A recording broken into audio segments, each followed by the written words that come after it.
વાલા મિત્રો, આપ સૌને મારા જય સિયારામ. હું દુષ્યંત પાઠક શ્રી હનુમાનજી દાદાની અસીમ કૃપાથી એક નવા વિડીયો સાથે આપની સેવામાં ઉપલબ્ધ છું. તો વાલા મિત્રો, આજનો ઉપાય આ વિષયની અંદર તારીખ છે 28 જુલાઈ 2026 અને મંગળવાર. વાલા મિત્રો, જો પંચાંગની વાત કરું તો અષાઢ મહિનો અને શુક્લ પક્ષ ચાલી રહ્યો છે.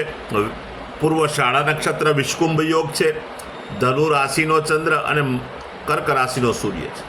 અશુભ સમયની જો વાત કરીશ તો યમગંડ સવારે 9:15 થી 10:54 સુધી છે અને રાહુકાળ બપોરે 3:52 થી 5:31 સુધી છે.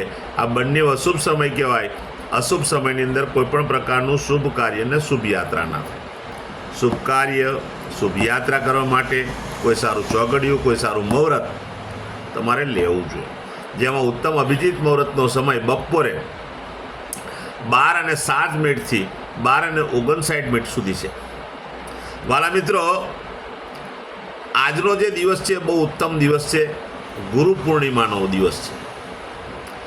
ગુરુ પૂર્ણિમાના દિવસમાં ગુરુનું તમારે પૂજન કરવું જોઈએ. ગુરુ જ્ઞાનનો દેવતા છે. ગુરુના આશીર્વાદ હોવા જોઈએ. તમે કદાચ કોઈ ગુરુની કંઠી ધારણ ન કર્યું હોય તો તમે એવું નહીં કહી શકો કે મારે કોઈ ગુરુ નથી, કારણ કે તમારો પહેલો ગુરુ તમારી માતા છે, બીજો ગુરુ તમારા પિતા છે. તો માતા પિતા તમારા ગુરુ છે એટલે બીજા કોઈ ગુરુ હોય કે ના હોય, તમારે આજના દિવસે તમારા માતા પિતાનું પૂજન કરી એમના ચરણ સ્પર્શ કરીને આશીર્વાદ મેળવવા જોઈએ. ત્યારે તમને ગુરુ પૂર્ણિમાનું ફળ મળશે. વાલા મિત્રો, વાત કરીશ હવે આજના ઉપાય. તો આજના ઉપાયની અંદર વહેલી સવારે સ્નાન કરવા બેસો, નાહવા બેસો ત્યારે તમારે સૌપ્રથમ તમારા શરીરને પાણીથી ભીનું કરી નાખવાનું. ત્યાર પછી દૂધ લેવાનું. વાડકીની અંદર 50 ગ્રામ જેટલું આખા શરીર પર દૂધ લગાડી દેવાનું. પછી ચોખ્ખા પાણીથી તમારે સ્નાન કરવાનું. ચોખ્ખું પાણી ઉમેરી પણ શકાય, સાબુ શેમ્પૂનો ઉપયોગ એ કરી શકાય. સ્નાન તમારું થઈ જાય, વસ્ત્ર તમે ધારણ કરી લો, ત્યાર પછી તમારે એક સફેદ કાગળ લેવાનો. એની અંદર અડધી ચમચી જેટલું સિંદૂર લેવાનું. એ પડીકી પોતાના પોકેટની અંદર 24 કલાક માટે રાખવાની. બીજા દિવસે વહેલી સવારે તે પડીકી તમારે ગણપતિ દાદાના મંદિરમાં, ગણપતિ દાદાના ચરણોમાં અથવા કોઈ પણ દેવ મંદિરે પીપળાના ઝાડના મૂળમાં તમે આ પડીકીને મૂકી શકો.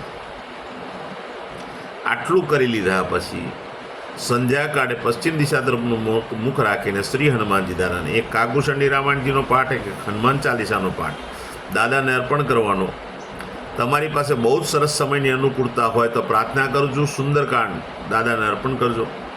રાત્રે સૂતા પહેલાં પોતાની જ પથારીમાં બેસવાનું. પલાઠી વાળી ઓમ કૃષ્ણાય વાસુદેવાય હરે પરમાત્માને પ્રણત ક્લેશનાશાય ગોવિંદાયનું મહામંત્ર યથાશક્તિ જપવાનું. બસ માત્ર આટલું કરવાનું, તમારો ઉપાય પરિપૂર્ણ થઈ જાય છે. જેમની જન્મ તારીખ, જેમનો જન્મદિવસ 28/7/2026 અને મંગળવારના દિવસે તેવા બધા જ વાલા મિત્રો સૌપ્રથમ મેં કહ્યું તે પ્રમાણે સ્નાન કરજો. મેં કહ્યું તે પ્રમાણે સિંદૂરની પડીકી પોતાના પોકેટમાં 24 કલાક માટે રાખજો. ત્યાર પછી ગૌશાળાએ જવાનું. ગૌશાળાએ જઈ અને ગાયોની સેવા કરવાની, ગાયોની પરિક્રમા કરવાની, ગાયોને લીલું ઘાસનું દાન આપવાનું. તમારે ત્યાં ભોજન બન્યું તે ભોજન પણ ગાયોને અર્પણ કરવાનું, ગાયોના આશીર્વાદ મેળવવાના. બીજી એક ખાસ વિનંતી, તમારા માતા અને પિતાના ચરણ સ્પર્શ કરી તમે આશીર્વાદ મેળવી લેજો ગુરુ પૂર્ણિમાના નિમિત્તે. અથવા તમારી પાસે કોઈ ગુરુ હોય તો એ ગુરુના સ્થાન પર જજો, એમના દર્શન, એમના આશીર્વાદ લેજો. રાત્રે સૂતા પહેલાં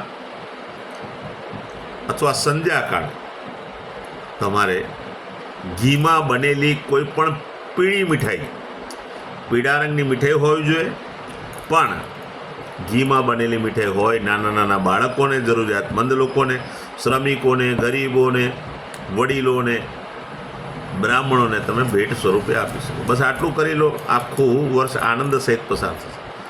જેમની મેરેજ એનિવર્સરી 28મી તારીખ જુલાઈ અને 2026ના રોજ છે, મંગળવારના દિવસે, તે બધા જ લોકોએ સવારે સ્નાન કરવાનું, વડીલોના ચરણ સ્પર્શ કરવાના, વડીલોના જ આશીર્વાદ લેવાના. ત્યાર પછી ગૌશાળાએ જવાનું, ગાયોની સેવા, ગાયોની પરિક્રમા પતિ અને પત્ની બંનેએ કરવાની, ગાયોને લીલું ઘાસનું દાન આપવાનું, સાથે સાથે ઘરનું ભોજન પણ ગાયોને અર્પણ કરવાનું.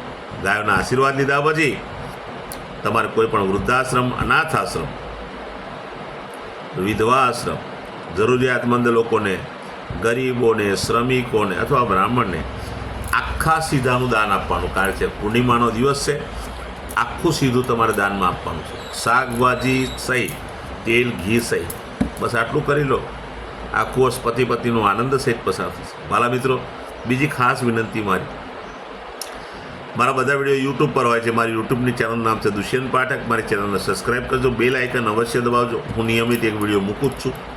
જો તમે બેલ આઇકન દબાયેલો હશે તો તમારા મોબાઈલ પર તરત જ નોટિફિકેશન આવશે, તમે મારો વિડીયો તરત જ જોઈ શકશો. તો મારી ચેનલને સબસ્ક્રાઈબ કરજો અને બેલ આઇકન અવશ્ય દબાવજો. સાથે મારું ઇન્સ્ટાગ્રામ, મારું ફેસબુકનું પેજ, એનું નામ પણ દુષ્યંત પાઠક છે.